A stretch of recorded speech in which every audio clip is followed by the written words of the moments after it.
Hello and welcome. Today I'm going to be working on a little bit of a Copic tutorial. All of the details about the stamps can be found on my blog and also below the video. I'm going to focus a lot today on the coloring of this. So the stamp is relatively small that creates this, and it didn't go all the way across the card.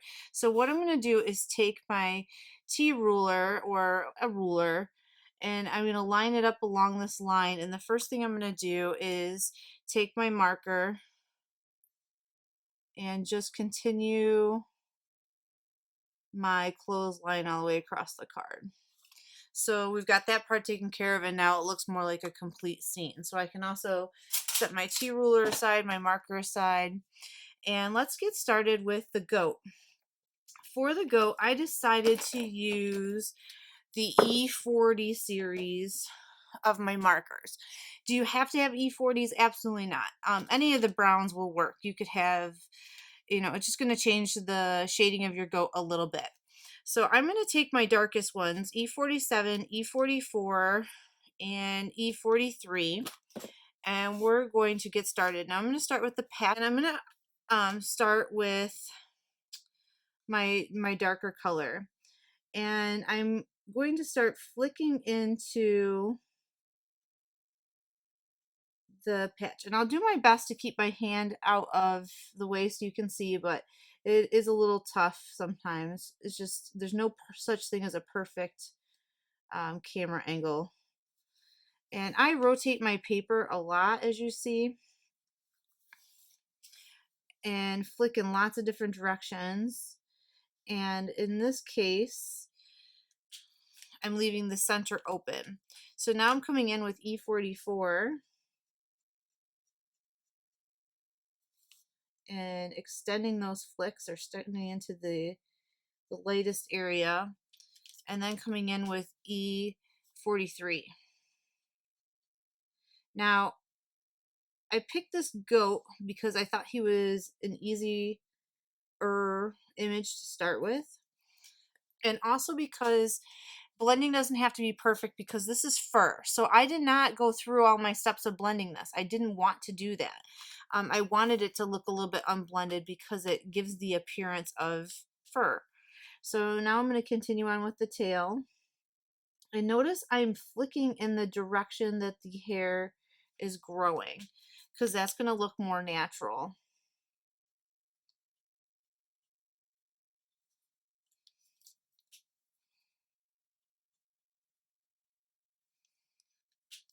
Okay. And now I'm going to do the top of his head. Now this one, you have to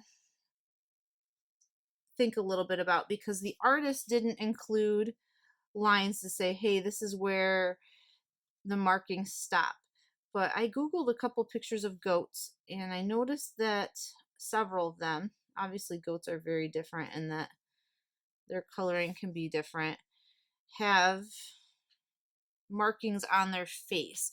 Now notice I'm not doing this with my darkest marker, because if I do it with my darkest marker and I mess it up, it's really hard to fix. So I'm going to come in with my lightest marker, so I'm skipping my midtone for now, and I'm doing something what I call shadow mapping, because I can fix my light easier than I can fix my dark.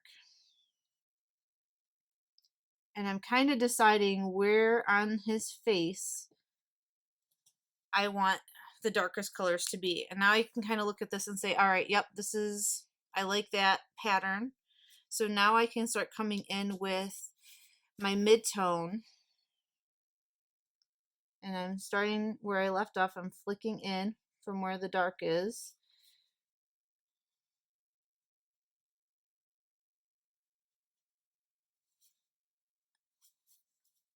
I'm going to do that same kind of squiggly motion on top.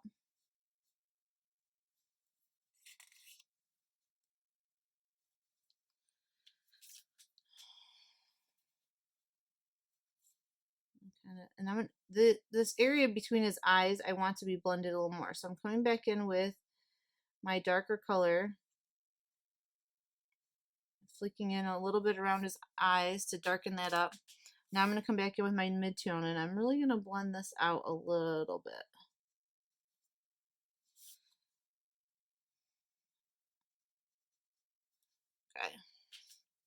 So for now, I'm going to set my two darkest colors aside. Now I'm going to pick up my lighter colors. I'm keeping E43 in here. And now I'm going to continue blending this out. So this is E42. And I'm slowly going to be working on blending this out. So right around the darkest area, I'm using E42.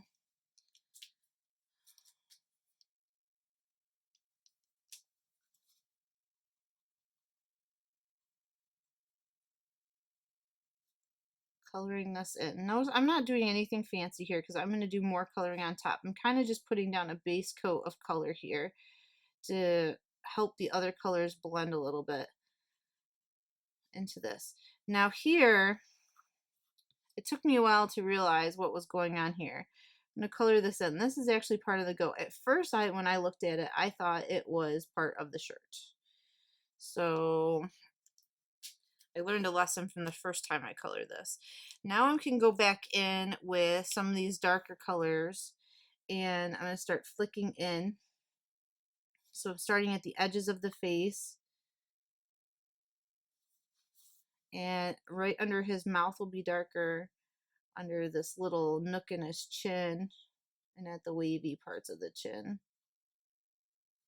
And now I can, that was with 43. I might come back in and add some 44. Remember, you can always go darker, you can't go lighter. So here I always start and I can go darker, but I'm flicking this in.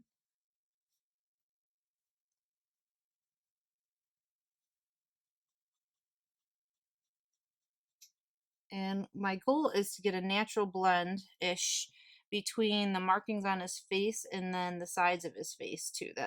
So I'm trying to make that all part of the norm. And this is E41. So just blending that in.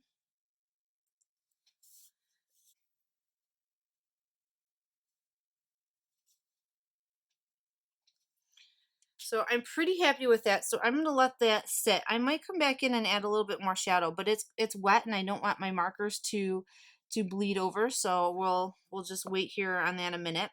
But what I will do is work on his body while that's happening. So I'm going to start with E43, which is my darkest of my lighter browns, and add in some shadows.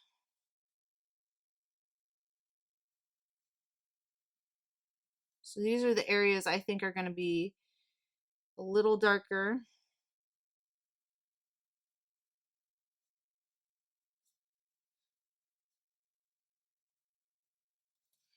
And then from there, I'm going to take E42 and I'm going to start flicking into the body.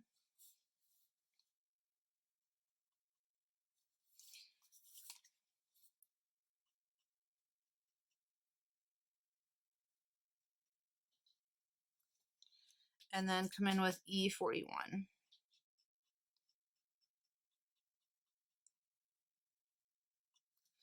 And then lastly with E40, and I don't even know if you need to do this, but I'm going to touch up. Just there's a few little white spots here.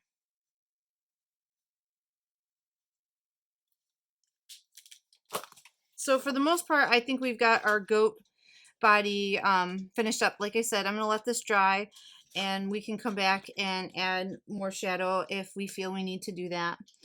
Missed a spot right here. I'll just get that in there. So for his legs, I'm going to go back to the darker browns. So I got E47 and I'm going to, I flick away from me better than I flick towards me. So I'm just flipping my paper around to make it easier. So I'm putting in a little bit of that E47. Now I'm coming in with E44 and flicking out and blending that out a little bit.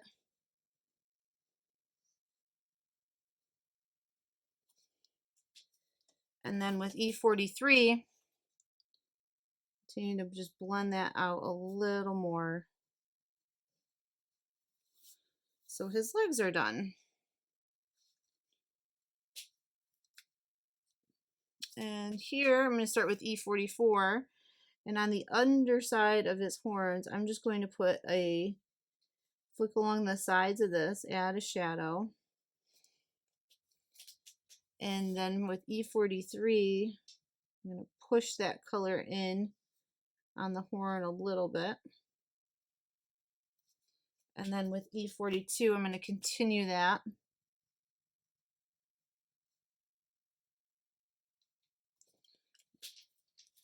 And with E41.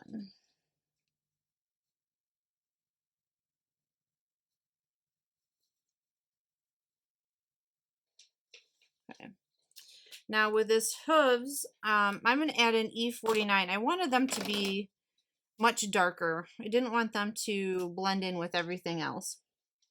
So they went a little bit darker just to ground the image a little more into the card. So that's E49. I didn't use it anywhere else except for the hooves. So again, you don't have to have this, and many other browns would work for this as well. For the goat, for the hooves.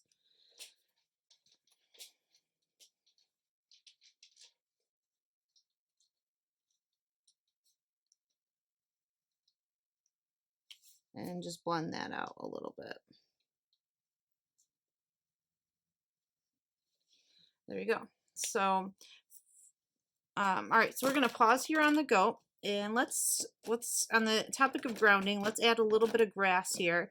We are going to have this green paper here at the bottom, but I wanted to put a little bit of green to kind of continue that on to make it feel more continuous. So I'm going to use YG 17, 13, and 11. And the first thing I'm going to do is flick along the bottom of where his feet are, because that's where it's going to be the darkest. That's the shadow he's creating in the grass. So that part of the grass needs to be the darkest. So I'm just flicking along the bottom here, creating, I don't know, I think it looks like a puddle. This is obviously not the hardest way to do a shadow. It's the easiest way. And then I'm going to come in with the mid-tone and make this a little bit bigger so it blends in with the regular grass. And while I have the mid-tone out, I'm going to flick along these lines, and I'm going to add in a few of my own, because I just felt like that was weird that it ended there. And you want, the trick is to vary the length. Grass doesn't all look the same. And now I'm just taking my light tone and making my grass patch even bigger. Blending that out a little bit. So now we kind of have a little grassy peninsula. So I'm going to set my greens aside. And I decided that these little pajamas up here are blue. And they are not the focal point of the card. So what we should be doing is spending most of our time coloring the goat. But we don't, you know, we obviously have to color these, but I'm not going to do anything fancy. I'm using just simple shades, nothing hard to do. B16, B14, B12. And I'm just going to go in and start flicking in some shadows.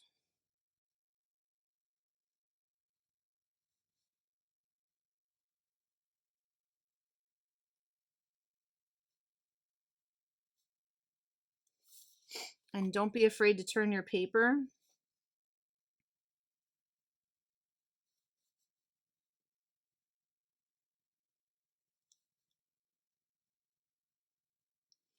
And in some of these places that, you know, you're just kind of adding a dab of color. I need to put it in here. And we're going to blend that out. So now we have B14. We're going to continue on with this. So now I'm pushing that darker color towards the center of this image. And in these smaller spots, yes, you do have to be very light-handed. But if you're new to this, don't be afraid to just color this all one shade of blue. There's nothing wrong with that. As you're learning, focus your attention on the goat and then make these very simple. It's just laundry hanging in the background. And then as you go, you can add more and more detail to your cards, but you don't want to stress yourself out, and you don't want to spend, you know, an hour making one card either. That's kind of silly too. I mean, I guess sometimes we all do that. I know I do that, but you know, you want it to be an intentional thing. You don't want every card to take an hour. So I'm just taking B12 and using it to push the color and blend out these colors. Now, if you have been coloring for a while, you know that the blues are a little bit harder to blend than the browns. You can pick an easier color if you're struggling with this. I'm gonna make this a little lighter just so it has some variation.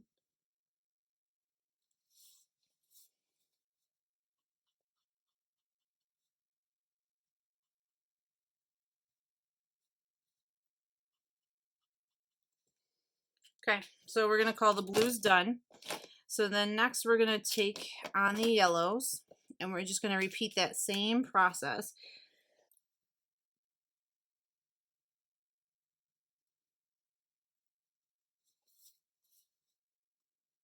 Now you may notice I'm coloring dark to light, and if you know me or have taken a class with me, tell my students to color light to dark. It's because it makes the markers easier to blend. If you are not struggling with blending and you're having an easy time with blending, then feel free to try coloring light to dark. Just be mindful of where your shadows are. I'm doing this for my time's sake. I know several people commented that they like coloring videos, but they get to be too long. Well, this really speeds up the coloring time. So I'm doing this to be faster. But if you wish I had colored this light to dark so you could see how it was done, leave me a note. Maybe I'll alternate. I don't know. I'm trying to figure out how to meet most people's needs in one video. It's challenging. So I want you guys to learn, but I also don't want to monopolize your time. So I'm flicking along the edges here. And I just did very little with that red because it was very dark.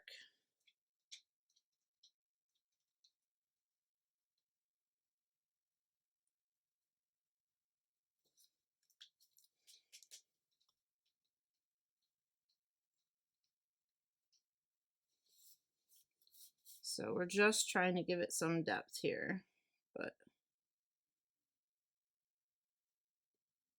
okay. So I'm calling the laundry done. While we're up there, I'm going to take my E44. I'm going to take my E44 and I'm just going to add a little color to these clothespins just so they're not white anymore. This probably was a little dark. I probably should have used E33, but again, not going to stress about it. All right, so let's see. Now we have the shirt and we need to add a tiny bit of more shadow to our goat as he's drying here. So let's start with the shirt. I'm going to be using 4 colors, R89, 85, 83, and 81. I'm going to set 89 aside for now. I'm going to start with 85. And I'm going to come in here and start flicking where I think it's going to be the darkest. And wherever I think that the clothes are bunched up at all, so like in here, I'm going to put in a little bit of a shadow. This is overlapping, kind of bunched up in here.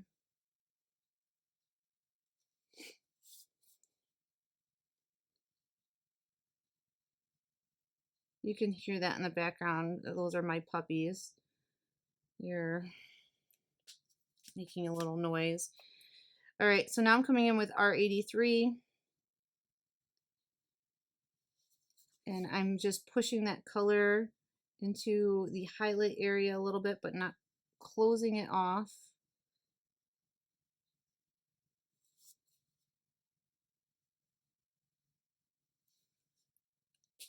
And now I'm going to come in with R81. Again, pushing that color. And this time, I didn't want any white in my shirt. That seems, some people when they color, they leave white in their highlight. And I'll be honest, there's nothing wrong with that. It's just not for me. I don't know. I just think it looks a little strange because when we look at a goat with a shirt in his mouth, we don't see white. I don't know. I mean, that's too strong of a highlight, but it's artistic expression, so whatever works for you. Now, if you wanted to, you could call that quits on the shirt. You could be like, I'm done, peace out. But if you want to step it up, I'm going to come in with my R89. And this is a very dark This is much darker than R85. But I'm going to just in the deepest, darkest parts of this scarf, or whatever it is he's got in his mouth here, I am going to add some shadow. So I'm just kind of looking around to see where I think this would be the darkest. Around his mouth, maybe a little bit here. And it really just helps make this look a little bit more 3D. So now I'm going to come in with R85 because I'm not a big fan of harsh lines, and I'm going to blend these lines out a little bit so it looks like a smoother transition between the red and the pink, if you will.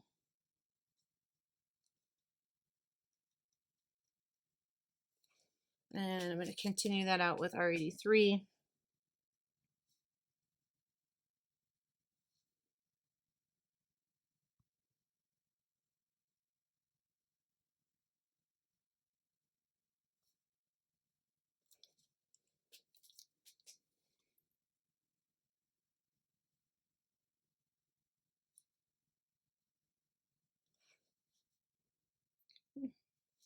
So there you go. So it adds a little bit more depth to what we are doing.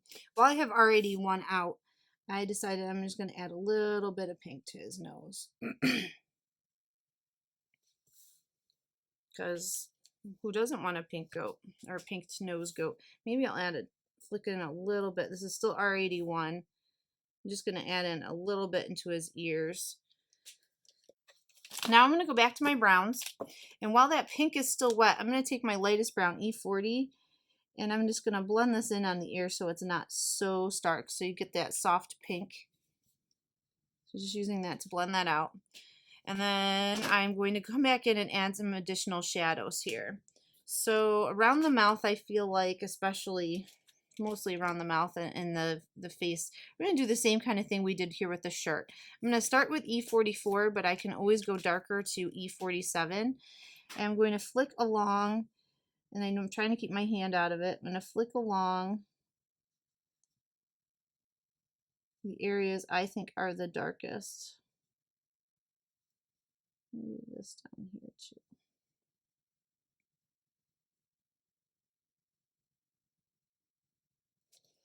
Now I'm going to come in and blend that out just like we did with the shirt, the red shirt, pink shirt.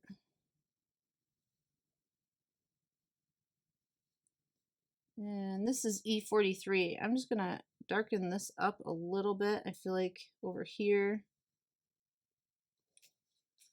probably over here too. This makes this face look more round because we're darkening the edges of it. So now I'm going to come in with E42. I'm just working my way back through the markers, continuing to flick that out, push this color back.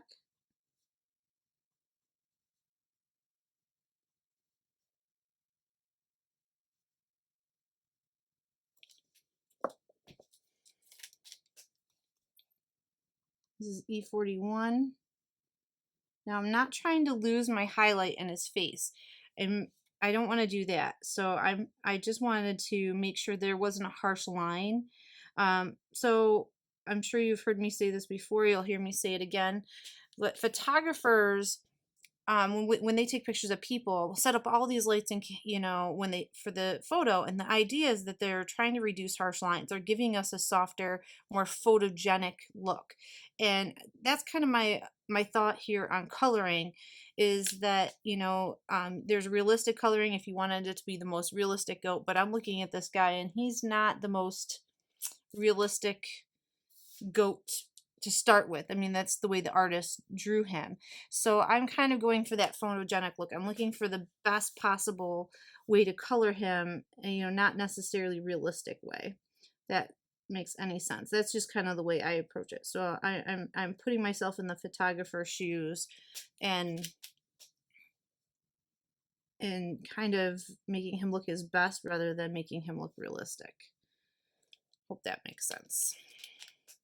I decided that I wanted the there to be a little bit more of a better transition here between the head and the goat. So I added a little bit more shadow, and I'm just darkening this up a smidgen in places, flicking it out. But I'm thinking that that looks pretty good. What do you guys think? All right. One little thing is I'm going to add just a little bit of a shadow here over his eyes to make those look realistic. And now I'm going to set my Copics aside, and I'm going to pick up a white gel pen.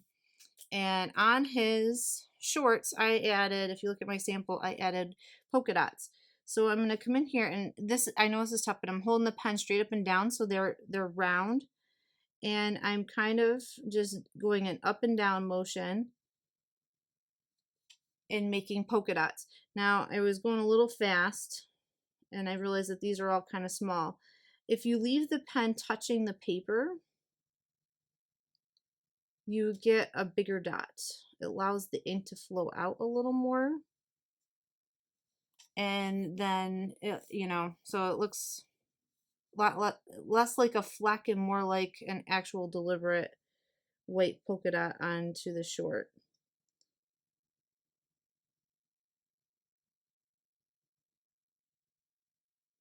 So thinking that looks pretty good, but it's just a straight up and down motion. Don't move it to the side or anything. And I'm thinking that looks pretty good. I noticed in his eye right here, I don't know if the camera can pick it up, I have a little bit of brown that got away from me when I was flicking around it. So I'm just going to clean that up with my gel pen. I'm kind of looking around to see if there's anything else I need to clean up, but I'm thinking that looks pretty good. I'm also going to come back in with my pinks. Now I'm not doing anything with the shirt. I think what I did on my other card was I kind of put a couple, I just think this adds a little interest to the grass, is put a couple, it's like he's standing in a flower bed. Totally optional. Probably not even that noticeable on my card. And I'm using a couple different shades of pink just so they don't all look the same.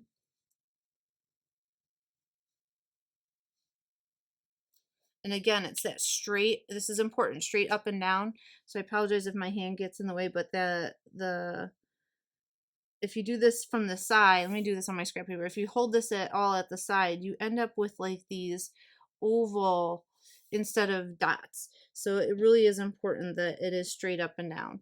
So, all right, so that kind of looks like flowers, like he might be standing in flowers. Oh, we didn't do any on the ones under his legs. There we go. So now it looks consistent. Okay, the last thing that I'm going to do is, this is a glaze pen, a Sakura, I think it's a Sakura glaze pen. Again, straight up and down. I'm just dotting the eyes. I think that makes a world of difference. Now the trick is not to touch this. This needs about 30 seconds to a minute to dry before you smear the black all over the place. So while that's happening, I'm going to take a quick break here, and I will put my card together so you can see the finished product.